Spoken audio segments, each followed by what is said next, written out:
guys like Milton Williams and also Carlton Davis. Those are great additions. Why? Because with a guy like Carlton Davis paired alongside Christian Gonzalez, you can play as much man-to-man as you want. You can also play zone. We've heard that Jamar Chase said that Carlton Davis is one of the best corners he went against. I appreciate not being in that quarterback market, and when you don't have it right, you know, it's one of those positions where it can kind of consume you as an organization.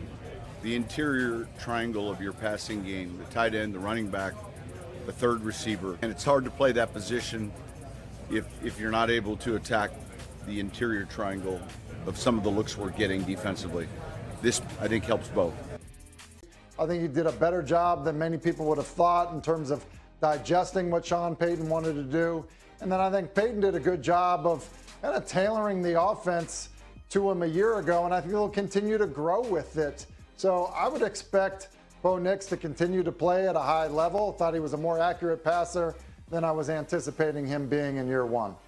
Yeah, it also, he's a poster child for maybe more time in college translating well to the NFL, that experience. All right, let's talk about Cleveland. They haven't been that lucky in the quarterback department, most recently losing their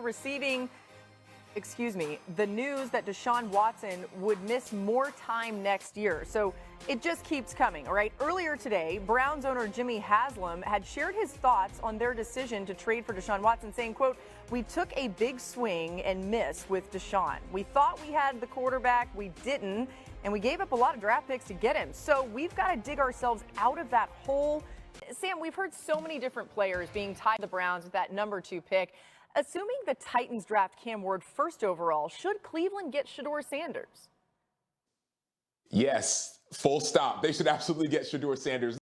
And so, look, my comp on Shedeur Sanders has kind of been in that like Andy Dalton range. People have compared him to Kirk Cousins. Look, those are compliments. Both of those guys have thrown for over 250 touchdowns through their NFL career. Both of those guys have led teams to the playoffs.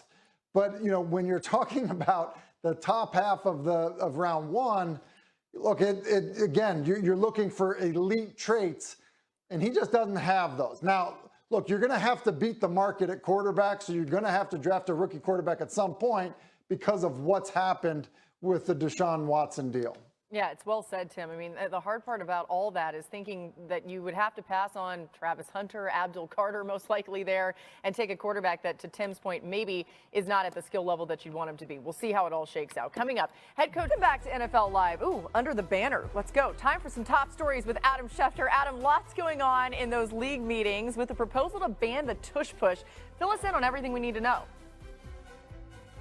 Laura, vote is expected on Tuesday. It is a hotly contested subject here at the league meetings in Palm Beach, whether or not to allow this controversial play into the league next season, the play that the Eagles have used so well. Obviously, the Eagles are fighting to keep it. They believe they have support from across the league, but you will need 24 votes on Tuesday to get that play overturned. We'll find out whether there's enough support